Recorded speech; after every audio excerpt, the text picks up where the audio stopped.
izin bertanya Bante, bolehkah sebagai umat Buddha, seorang Buddhis, mendengarkan ceramah guru agama yang lain, baik ke rumah ibadah dari agama lain tersebut, ataukah secara online, misalnya dari YouTube? Anumodana Bante, dari saudara atau Bapak Jo Hongbeng, belajar dari orang atau dari agama lain. Iya, baik sekali. Pertanyaan yang baik. Saya tadi menyampaikan bahwa paling bijaksana dan benar itu adalah yang kita anggap cocok. Sehingga Anda bisa saja mendengar dari banyak sumber, tidak masalah. Seperti ketika tadi Anda mencari dari internet, silahkan. Itu kan tidak harus membatasi secara Buddhis saja. Itu umum sekali. Dan Anda bisa merasa cocok dengan ajaran agama A atau agama B atau agama C, atau malah bukan agama sama sekali, tapi Anda merasa cocok dengan pola pikir pandangannya si A atau si B yang bukan berbasis agama. Yang penting Anda memahami yang disebut bijaksana dan benar itu. Sehingga nanti ketika Anda jalankan di dalam kehidupan Anda sehari-hari, karena Anda menyebut si A sebagai guru, tentu Anda kepingin mengikuti gaya hidupnya plus dengan pengalaman Anda. Kalau Anda merasa itu nyaman, ya silahkan, tidak masalah. Karena kita di sini tidak membahas hanya guru Buddha saja, tidak. Ketika tadi saya mengatakan internet ini kan ribuan guru, tidak harus selalu berbicara tentang agama Buddha. Jadi silahkan aja, mau mendengarkan agama yang lain, mau belajar agama yang lain, mau ikut acara agama lain, silahkan. Bukan ikut agama pun, silahkan. Ya, karena sumber bijaksana dan benar itu banyak sekali, tinggal kita mau cocok yang mana. Silahkan Romo, lanjut. Baik, terima kasih Bante. Nah, tentu saja Ibu Bapak, saudara-saudari sekalian, silakan untuk mengajukan. Kita masih ada beberapa pertanyaan yang sudah masuk. Kami ingatkan kembali, silakan untuk menanyakan menggunakan live chat dari YouTube. Tentu saja kesempatan ini kesempatan yang baik sekali. Kenapa? Karena kondisi pandemi yang beberapa pihak mengatakan sudah krisis gitu ya, karena menjangkau area yang luas, bahkan boleh dikata seluruh dunia. Kemudian dampak terhadap dimensinya itu luar biasa. Ekonomi, sosial, budaya, kebiasaan, mental, dan lain sebagainya. Nah, tentu saja kita butuh nih dengan tegas, dengan jelas pada waktu menghadapi situasi yang membingungkan, menakutkan, mengkhawatirkan, bagaimana kita bisa belajar apa aja yang bisa dijadikan pegangan. Kita akan tampilkan dari Saudara Semi Sam, kemudian nanti ada dari Saudara atau Bapak Wahidin Johan. Bante, ini ada pertanyaan dari Saudara atau Bapak Semi Sam. Namo Buddhaya Bante, saya masih ragu dengan kandidat guru karena masih ada kekurangan pada guru tersebut. Mungkin ini pengalaman pribadi beliau. Apa solusi saya untuk menghadapi kekurangan itu dan cara bijak memberi nasihat kepada guru? Oh, oke. Jadi kira-kira kita coba ambil intinya. Beliau mengidentifikasi ada guru, tetapi guru itu masih kekurangan. Ada kekurangan yang teridentifikasi dan beliau ingin menyampaikan, memberikan masukan tentang kekurangan tersebut. Bagaimana caranya gitu ya. Jadi agak berbeda sedikit nih. Mungkin Semi Sam juga seorang guru gitu ya, ketemu guru yang lain bisa memberikan masukan membangun. Silakan Bante. Baik, memang kita kadang-kadang tidak ketemu guru yang sesuai dengan yang kita harapkan. Ya, ibaratnya tadi saya sampaikan kepada orang tua juga, misalnya orang tua ngajarkan kita jalan, kadang-kadang mungkin orang tua tidak tepat cara ngajarnya, tidak apa-apa, tapi dengan pengalaman kita mungkin kita nanti bisa memperbaiki. Atau kadang di zaman pandemi begini, orang tua mengajar pelajaran sekolah kadang-kadang karena latar belakang pengetahuannya yang terbatas, kadang-kadang juga sulit loh orang tua itu. Nah, tapi kita kan sekarang juga punya kemampuan untuk mencari sumber-sumber yang lain, nah, sehingga akhirnya kita juga bisa memperbaiki hal-hal yang tadi disampaikan oleh orang tua secara tidak tepat, kita memperbaiki diri kita. Yang tadi juga oleh Romo Tony sudah disampaikan, pengalaman kita itu juga bagian dari guru kita juga. Ya, sehingga kita nyari-nyari di internet, tanya-tanya dengan si A dan si B, itu juga bagian dari guru kita juga. Nah, sekarang bagaimana kita mengingatkan atau kita membantu meningkatkan kualitas dari guru yang kita anggap punya kekurangan tersebut. Saudara-saudara, mengingatkan orang yang kita hormati atau mungkin menjadi satu bagian yang sangat penting ataupun menjadi satu etika di dalam masyarakat ketika kita berbicara untuk menyampaikan kekurangan orang, ini terutama karena kita ada timur ya, jadi kalau ada barat itu lebih terus terang. Dunia barat itu lebih terus terang. Kita bisa mengatakan, maaf ya, kamu rasanya sebagai guru kurang pantas nih, kamu kurang begini. Nah, itu bisa, itu di barat. Tetapi di timur, kita ini mempunyai sopan santun untuk menyampaikannya agak berbeda sopan santunnya dengan yang di barat. Bagi orang barat, cara itu sudah sopan. Ya, tapi kalau di cara timur bukan seperti itu. Kita bisa mengubah apa yang kita mau sampaikan itu sebagai pertanyaan. Misalnya, guru itu mungkin kalau ngomong suka manggil anak muridnya itu misalnya kata-kata yang kasar. Misalnya dipanggil nama buah-buahan misalnya. Kamu jambu, jangan macam-macam tuh di situ. Ayo belajar yang baik-baik.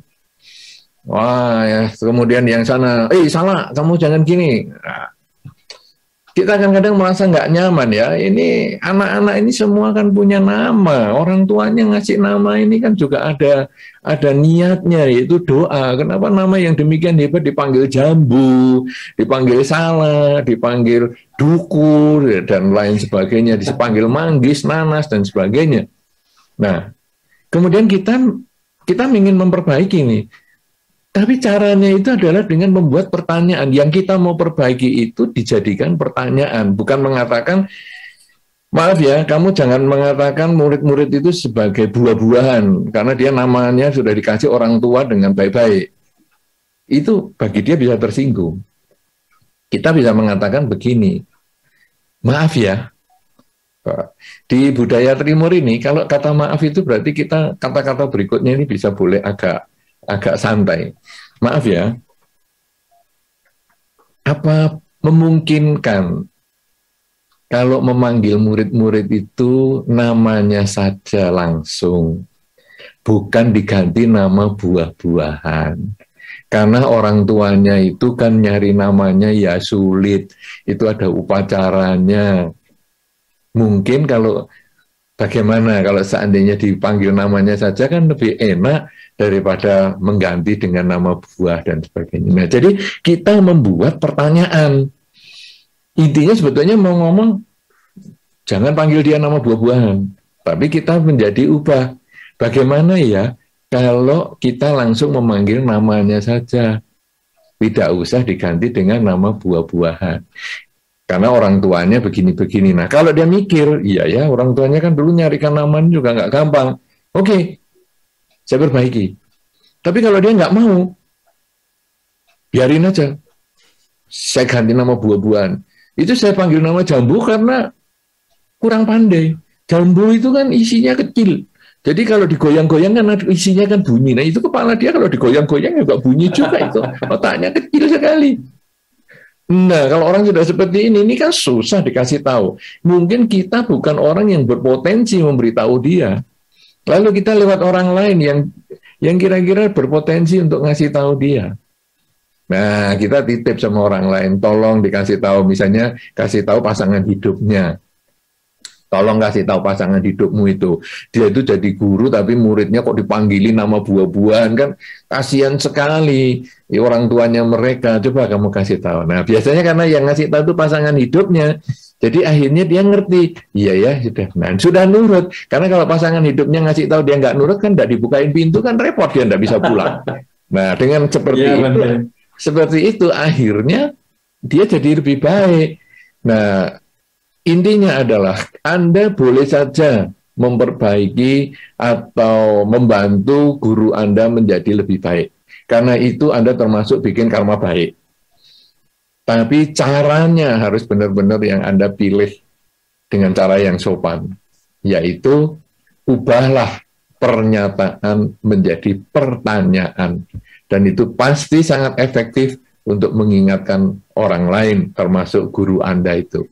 Kalau sampai nggak bisa, cari orang lain yang kira-kira berpengaruh kepada guru Anda untuk menjelaskan apa yang Anda ingin sampaikan itu. Biasanya lewat orang yang berpengaruh, orang tersebut akan berpikir dan mau mengubah. Begitu, Romo.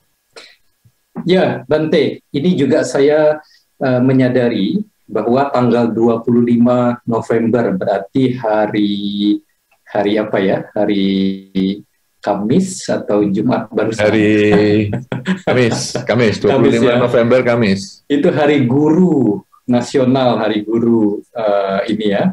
Jadi tepat sekali atau bersesuaian dengan topik kita, hanya topik kita ada penegasannya nih, guru, banyak guru, yang paling bijaksana, paling benar yang mana.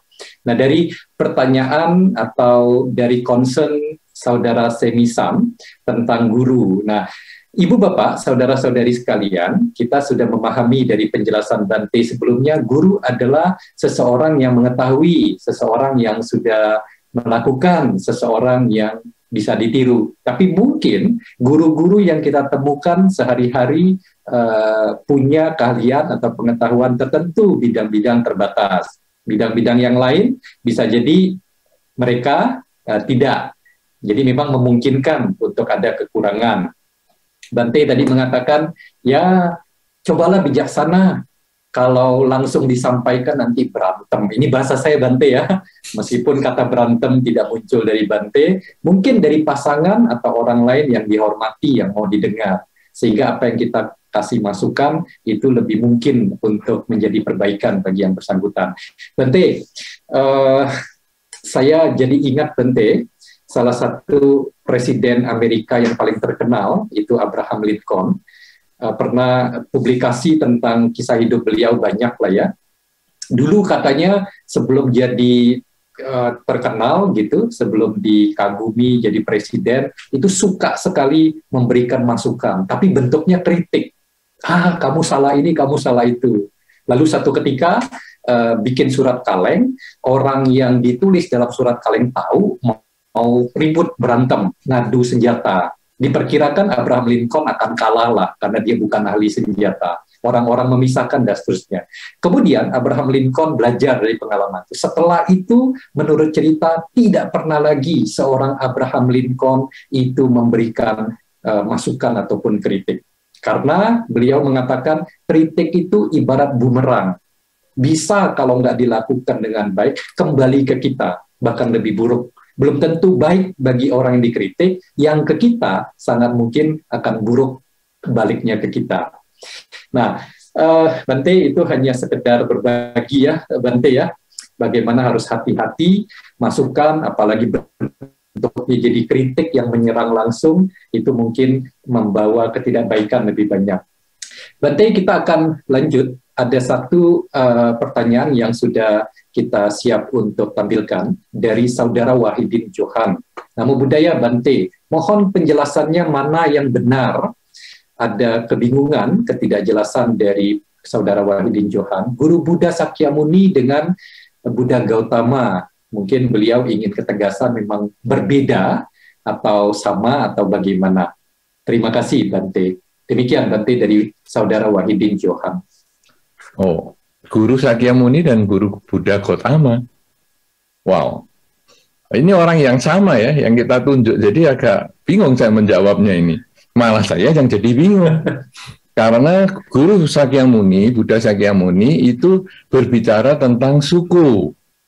Sakyamuni, pertapa dari suku Sakya. Nah, Buddha Gautama itu berbicara tentang nama. Nama Gautama adalah nama keluarganya. Karena nama panjangnya adalah Siddhartha Gautama.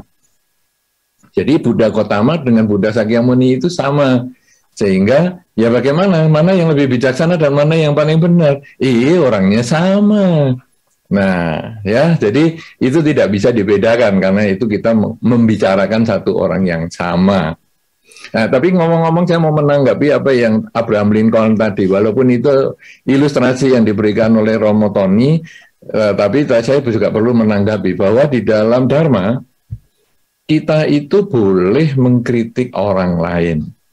Karena justru sebagai teman yang baik, itu adalah ketika kita bisa menunjukkan hal-hal yang kurang baik di teman kita itu. Jadi teman yang baik adalah bisa memuji, menghargai, mengapresiasi ketika teman kita itu berprestasi. Tetapi teman yang baik juga bisa mengkritik, bisa memberi masukan kalau teman kita itu ada kekurangan. Tapi yang penting caranya. Ya, kalau sekarang kita lihat biku-biku ini kok aturannya banyak sekali. Anda perlu ketahui biku-biku yang aturannya ratusan ini sebetulnya dulu juga berasal dari kritikan umat. Jadi umat itu merasa, loh biku kan nggak pantas ini muridnya Sang Buddha kok kelakuannya gitu. Oke, kemudian Sang Buddha mempertimbangkan, iya ini benar juga masukan ini, kritikan ini benar, nanti berbahaya nih kalau begini. Oke, dibuat peraturan, biku tidak boleh begitu. Kemudian lanjutnya lagi, ada lagi Bante kritikan gini-gini, biku kan nggak pantas gini. Iya, oke, bikin aturan lagi. Jadi, saya justru mendukung orang itu memperhatikan, kalau ada kekurangan orang lain kita perhatikan, dan kita boleh ingatkan, karena itu menjadi tugas teman yang baik. Bahkan di dalam Dharma ada kata-kata bahwa Anda sebetulnya kalau mendapat kritikan, Anda sebetulnya harus mengikuti orang yang mengkritik itu seperti mengikuti orang yang punya harta karun. Kenapa? Karena itu berarti orang yang mencintai Anda, bukan memanjakan Anda. Orang yang memanjakan itu tidak ingin Anda menangis. Jadi apa saja yang Anda kerjakan, apa saja yang Anda minta, Anda diberi, itu memanjakan. Dengan anak pun seperti itu, memanjakan berarti memberi apa saja supaya anak ini tidak menangis. Tetapi mencintai itu berarti bisa mengatakan tidak. Sehingga anak kalau memang mau menangis dikatakan tidak, ya sudah, tidak apa-apa. Karena dunia luar itu tidak sebaik dengan orang tua. Orang tua selalu memberikan apa saja kepada anaknya, tapi dunia luar tidak. Anda kalau ujian tidak belajar, ya tidak lulus. Tapi kalau Anda di rumah, tidak kerja kepingin makan, Anda bisa dikasih makan sama orang tua. Nah, jadi kita harus kenalkan bahwa hidup ini juga ada penolakan, tidak selalu nyaman seperti kalau mendapat dari orang tuanya sendiri. Nah, inilah kritikan termasuk. Jadi ketika kita di luar, kita juga kalau sampai kita ada kejelekan, silahkan dikritik. Karena kritikan itu justru akan membangun diri seseorang. Orang yang selalu dipuji itu adalah orang yang sangat-sangat berbahaya. Semakin banyak pujian, semakin membahayakan ketenangan batinnya dia. Keseimbangan batinnya itu menjadi gampang goyah. Begitu nanti dapat kritikan langsung emosi. Tapi orang yang dikritik kemudian dipertimbangkan kritikannya itu, maka dia akan mendapatkan manfaat, meningkatkan kualitas diri. Sang Buddha pernah menyampaikan, ketika seseorang memuji kamu, dengarkan baik-baik. Kalau pujian itu memang benar, kamu sekualitas itu kebaikanmu, katakan saja dengan tenang dan datar, memang saya seperti itu. Jadi tidak usah berlebihan kebanggaannya, memang saya seperti itu. Tapi kalau pujian itu salah, katakan dengan tenang dan datar, maaf ya, saya tidak sebaik itu. Jadi pujian pun kita harus dengar baik-baik. Demikian pula kritikan. Di dalam Dhamma disampaikan, Sang Buddha ketika ada kritikan bagaimana? Kritikan, dengar baik-baik. Kalau kritikannya itu betul, terima kasih kepada dia. Karena itu berarti Anda diperhatikan. Dan Anda akan ada peningkatan kualitas diri karena menjadi lebih baik. Sehingga kalau di dalam Buddha Sasana ini, para biku pun dikritik oleh Samanera tidak masalah. Ada biku yang dulu dikritik oleh Samanera dengan, wah ini Bante jubahnya kok nggak bagus, ini nggak beres nih cara makainya. Oh maaf ya, sadu. Kemudian biku itu walaupun senior sekali, beliau menghormat ke Samanera itu karena dikritik itu adalah orang yang menyayangi kita. Nah tapi kalau kritikannya salah, karena kita tidak emosi, kita juga mengatakan maaf ya, saya tidak seburuk itu. Jadi kritikan itu penting sekali. Ya, nah ini untuk menanggapi, walaupun tadi hanya sekedar cerita, tadi dikatakan sekedar sharing, tapi saya perlu menanggapi supaya kita sebagai umat Buddha juga jangan takut mengkritik guru-guru kita, tapi dengan cara yang baik. Jangan takut mengkritik orang tua kita, jangan takut mengkritik orang lain, jangan takut, tapi jangan takut lagi, jangan takut dikritik.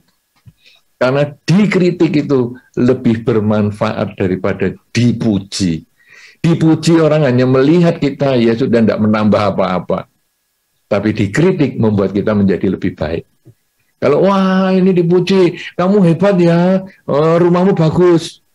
Ya sudah toh, selesai. Ya rumah bagus ya rumah bagus saja. Tapi ketika kita dikritik, maaf ya, rumahmu ini bagus tapi kok kamar mandinya kotor. Wah itu membuat kita jadi kepingin memperbaiki. Kritikan itu membangun kita. Pujian itu sebetulnya hati-hati, bisa menjerumuskan kita juga. Begitu Romo, ini sebagai tambahan. Walaupun di luar konteks, tapi saya perlu karena kadang-kadang guru itu juga sering dipuji, atau guru mau mengkritik muridnya, jangan takut jangan takut menghadapi pujian, tenang saja, tapi lebih jangan takut lagi menghadapi kritikan. Karena itulah sumber kemajuan. Ya Bante, terutama kalau itu disampaikan dengan cara-cara yang baik, yang pantas, itu akan jadi sangat bermanfaat ya Bante ya. Betul sekali, harus caranya yang tepat, yaitu mengubah pernyataan menjadi pertanyaan. Itu tidak menyakiti orang yang kita kritik. Ya, Ibu Bapak, saudara-saudari sekalian, tentu saja kita sudah dibekali nih, diperkuat oleh Bante, pemahaman kita bagaimana kriteria guru, bijaksana itu seperti apa, benar itu apa. Tentu saja kita mulai bisa menilai di sekitar kita yang kita ketemu dan seterusnya. Nah tentu saja Bante Utamo juga akan ada yang menilai, dan saya percaya penanya atau yang kita akan tampilkan sebentar lagi ini menganggap Bante sebagai guru. Begini pertanyaannya Bante, dari Saudara Hermansyah Athyam, bagaimana atau syarat apa saja supaya bisa jadi murid Bante Utamo, katanya begitu. Silakan Bante, barangkali ada persyaratan tertentu, macam-macam gitu ya. Silakan Bante. Iya, sebetulnya ketika Anda mengikuti acara ini, Anda sudah menjadi murid, ya. Dan menjadi murid itu tidak harus ketemu, tidak harus ngobrol, tidak harus saling mengenal. Kan tadi kita sudah sampaikan, di era digital ini, semua yang berada di media ini semua bisa menjadi guru. Ya, sehingga kita bisa belajar dari siapapun juga. Sehingga saya mungkin bisa menjadi salah satu guru. Tetapi ingat, seperti yang tadi disampaikan oleh Romo Tony juga, semua orang itu punya kelebihan dan kekurangannya masing-masing. Jadi, mungkin Anda melihat saya ada kelebihan di sisi yang lain. Tapi ingat, saya juga punya kekurangan yang lebih besar, jauh lebih besar di sisi yang berbeda. Nah, Anda kalau ketemu begini, Anda lihat, kalau Anda merasa cocok, Anda merasa ada hal yang baik dari saya, ambil, lakukan, praktekkan. Sebaliknya, kalau Anda merasa ada yang nggak cocok dengan saya, ya abaikan, dan boleh beri masukan kepada saya, tidak problem. Nah, dan bukan harus dengan syarat-syarat tertentu, tidak ada. Karena saya tidak pakai syarat dan ketentuan, harus bawa ayam, bawa telur ke wihara, dan lain-lain. Tidak ada semua itu. Ya, maka bahkan kalau beberapa komen di YouTube dan lain sebagainya, kan orang mengatakan, saya agama lain, tapi saya senang dengan ceramah Bante, dan lain sebagainya. Itu silakan. Karena ceramah ini menjadi ceramah untuk milik umum, bukan harus dengan umat Buddha saja. Karena siapapun yang merasa cocok, silakan lakukan, silakan dengar dan laksanakan. Bagi Anda yang merasa nggak cocok, ya abaikan saja, nggak usah diperhatikan, nggak ngapa-ngapa. Jadi tidak ada persyaratan apapun juga, dengarkan baik-baik, dan kemudian laksanakan kalau yang Anda merasa cocok. Tinggalkan kalau Anda merasa kata-kata saya juga nggak cocok, nggak ngapa-ngapa. Karena saya juga pasti banyak kesalahan juga. Begitu, mudah-mudahan ini memberikan manfaat. Ya, Ibu Bapak, saudara-saudari sekalian, kita sampaikan apresiasi ya dari seorang Bante Utamo, bagaimana beliau siap untuk menerima bahkan kritik sekalipun, dan bagaimana beliau terbuka bahkan mengatakan kesalahan atau kekurangan beliau juga banyak. Nah, tentu saja ini keberanian yang luar biasa, bagaimana seseorang yang boleh dikata sudah dikenal luas, diterima tidak hanya di lingkungan komunitas Buddhis, tetapi juga non-Buddhis. Saya lihat cukup banyak acara Bante ya, dengan Helmi Yahya dan segala macam, dan itu seorang dengan figur yang demikian bersiap menerima masukan, menerima kritik, dan mengatakan beliau juga banyak kekurangan. Luar biasa, Bante. Wandami dari kami semua, Bante. Bante, kita akan lihat tampilkan dari Saudari Sumiati Santoso, Namo Buddhaya, Bante.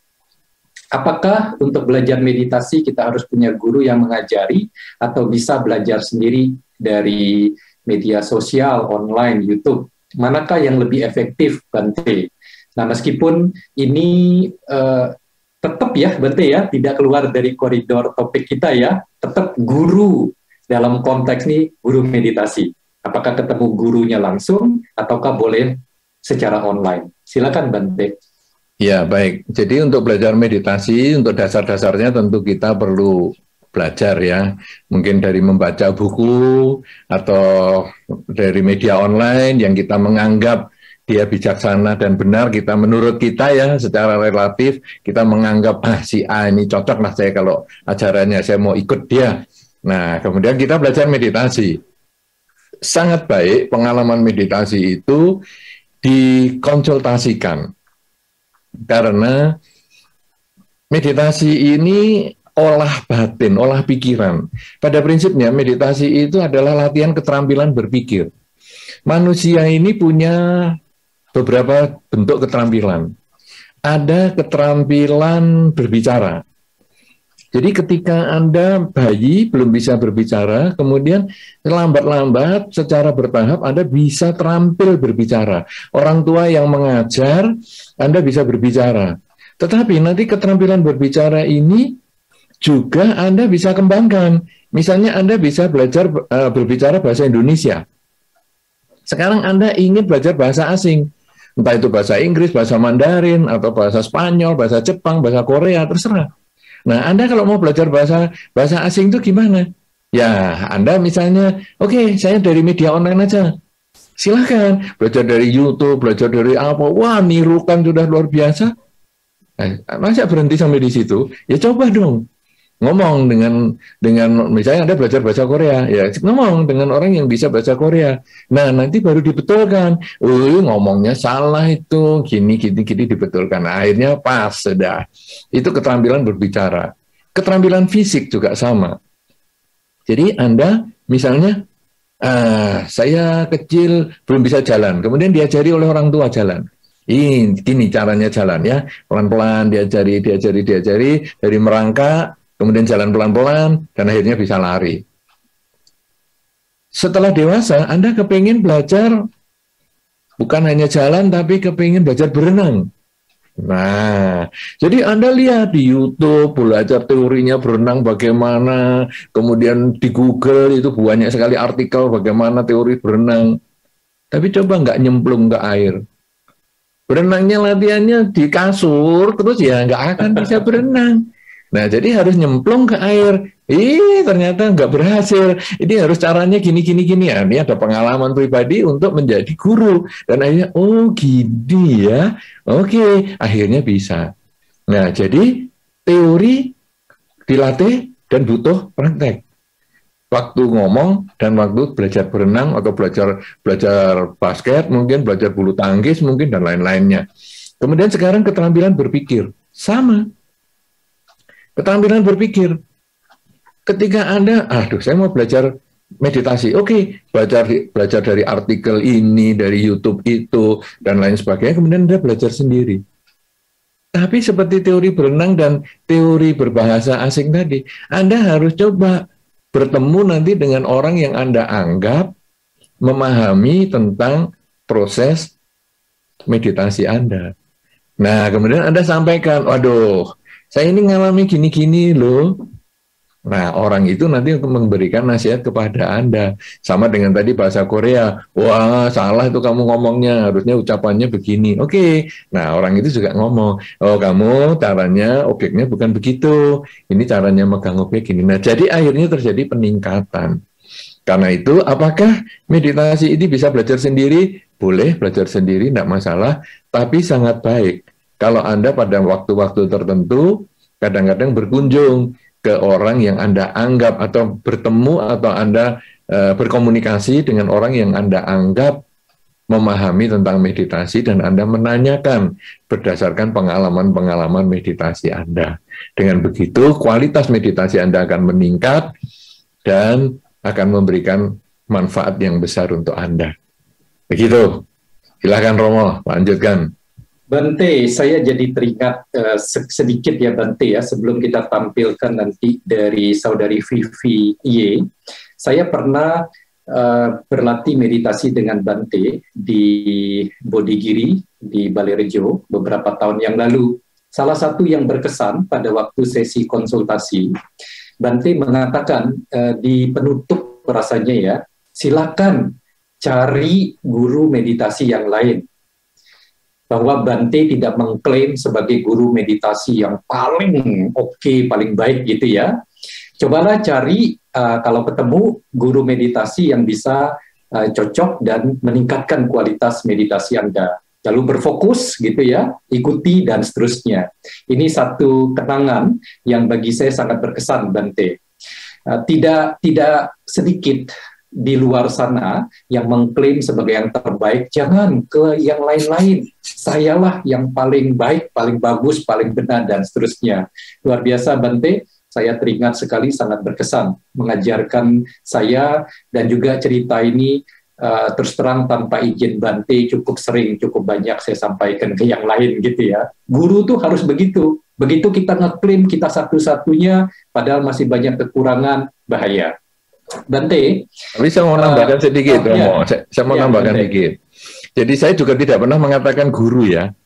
Nah, jadi mungkin ada satu hal yang perlu ditambahkan di situ. Saya pada latihan meditasi di Bodigiri maupun di mana saja bersama-sama dengan yang lain, itu saya selalu mengatakan teman berlatih meditasi. Karena saya sendiri masih belajar. Kalau guru, ya tadi kan guru kriterianya apa? Guru itu sudah sesuatu yang sudah ngalami, sesuatu yang sudah hebat, sesuatu yang tidak tinggal ditiru. Saya ini hanya teman berlatih meditasi. Sehingga kalau kita pagi di Balerejo itu sebetulnya sharing saja. Anda punya pengalaman, saya juga berbagi pengalaman saya. Kita hanya sharing, bukan hubungannya guru dan murid. Ini yang saya perlu tambahkan supaya jangan juga menimbulkan kesan bahwa saya sebagai guru. Minta maaf sekali, bukan itu maksud saya ya. Gitu, terima kasih Romo. Oke, Bante.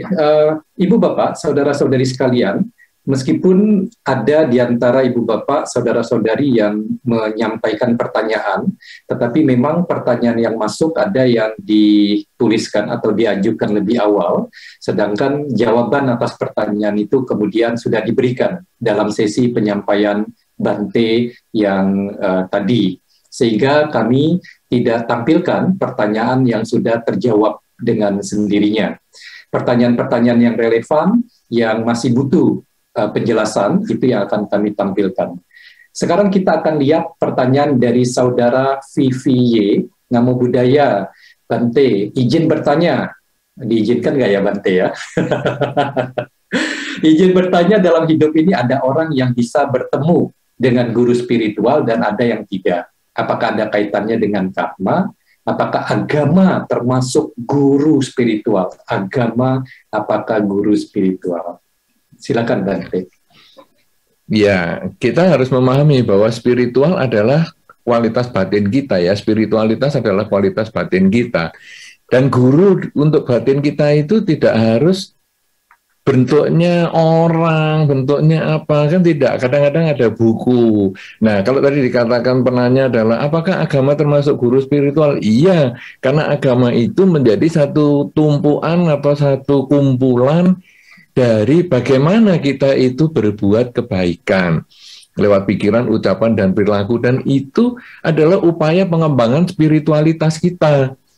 Sehingga agama juga bagian dari guru. Kemudian orang tua juga itu sebetulnya guru spiritual kita juga. Karena orang tua cenderung mengatakan begini kepada anak-anaknya. Nah, jangan kamu memalukan orang tua.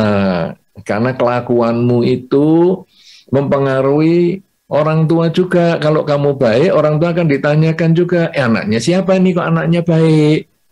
Tapi kalau sekarang anaknya kelakuannya nakal, juga akan ditanya, anaknya siapa nih nakal sekali? Jadi nak, tolong jaga baik-baik ya nak. Malu nanti kalau papa mama ditanyain orang-orang di sekitar sana, waduh anaknya kok kayak gini. Nah, itu sebetulnya orang tua sudah menjadi guru spiritual, mengajarkan kita menjadi baik. Kemudian ketika kita mengambil mangga tetangga, nak, jangan nak.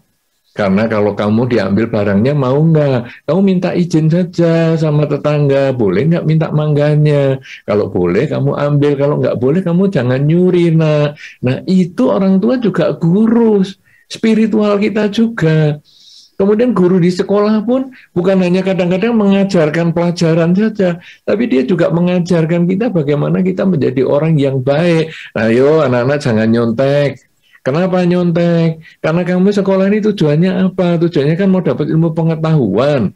Kenapa kamu harus nyontek? Ya kan akhirnya kamu hanya dapat nilai, tapi kamu nggak dapat pengetahuan. Nah itu kalau kita bawa dalam kehidupan sehari-hari, kita kan sebetulnya dalam hidup ini kita bertanggung jawab pada diri kita sendiri. Sehingga kalau saya berbuat baik, maka buahnya akan kembali kepada saya. Tapi kalau saya curang, maka saya juga akan rugi sendiri. Nah itu juga guru-guru spiritual kita. Dan masih banyak tak terhingga. Sampai kadang-kadang orang mengatakan, pohon itu pun adalah guru spiritual kita juga. Loh, apa ini maksudnya? Pohon pisang misalnya. Pohon pisang itu kalau Anda tebang-tebang masih hidup terus. Sampai dia nanti berbuah. Baru dia mati sendiri. Nah, itu lalu orang mengatakan, ini kan guru spiritual kita, bahwa kita itu jangan putus asa. Kalau kita belum memberikan buah, belum memberikan manfaat untuk lingkungan kita, ya kita jangan putus asa. Kita harus terus berjuang. Nah, kemudian kalau di dunia Buddhis ada biji teratai, atau buah atau bunga teratai. Ini kan yang paling sering dibawa sang Buddha Rupang itu, karena selalu ada teratai, wihara-wihara selalu penuh dengan ornamen teratai dan lain sebagainya. Itu kan juga untuk pelajaran bahwa ketika benih teratai itu jatuh ke lumpur, dia tidak protes. Dia tidak mengatakan, aduh aku kok lahir di lingkungan yang buruk sekali seperti ini, lingkungan penuh kejahatan seperti ini. Tidak. Tapi justru biji teratai itu menggunakan lumpur ini untuk tumbuh, berkembang, dan akhirnya bahkan dia bisa berbunga yang sama sekali tidak ternoda oleh lumpur, bahkan sama sekali tidak ternoda oleh air yang di atas lumpur tersebut. Nah, ini kan sebagai lambang bahwa kita kadang-kadang lahir di lingkungan yang kurang baik, tapi berhentilah menyesali bahwa kenapa saya lahir di lingkungan yang tidak baik. Berhenti menyesali itu. Harus bersyukur bahwa kita masih terlahir sebagai manusia. Harus bersyukur kita masih mengenal Dharma. Harus bersyukur kita masih bisa praktek Dharma. Sehingga ketika kemudian kita melaksanakan Dharma seperti yang diajarkan Sang Buddha tadi, yang sebagai guru yang paling bijaksana dan benar menurut kita, maka kita hanya tumbuh. Benih teratai kita ini akan tumbuh dan menjadi besar dan berkembang, yang akhirnya bahkan tidak dikotori oleh lingkungan kita, bahkan tidak ternoda oleh air di sekitarnya. Nah, ini artinya apa? Bahwa kita bisa tumbuh dari lingkungan yang tidak baik pun menjadi teratai yang menjadi contoh untuk mereka-mereka di sekitar kita.